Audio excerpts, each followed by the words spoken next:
గురు లఘులు గుర్తించడం. ఇక రెండవది ఏంటనుకోండి గణాలు. గణాలు అంటే ఏంటంటే గణము అంటే సముదాయము. ఈ గణాలు అంటే 3 అక్షరాలు కలిసి ఛందస్సులో ఒక సముదాయంగా చెప్పుకుంటాం. దాన్ని గణము అంటాం. గణం అంటే సముదాయం. ఉదాహరణకి ఏంటంటే ఇక్కడ గణాలు ఎన్ని ఉన్నాయి? లఘు గణాలు 4, గురు గణాలు 4. లఘు గణాలు అంటే న, య, ర, త. ఇవి నయనతలుగా గురు గణాలు చెప్తాం. వీటి పోలిక ఏంటంటే ఎలా మనం దీన్ని తేలిగ్గా చూసుకున్నామంటే పూర్వకాలంలో యమాతారాజమానస వేసేవారు. కానీ అది దానికన్నా టెక్నాలజీ మారింది కదా.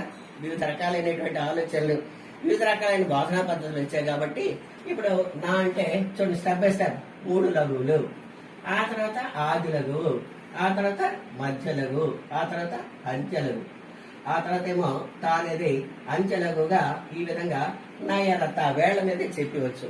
న, య, ర, త అంటే 4 లఘువులైతే 3 లఘువులైతే య,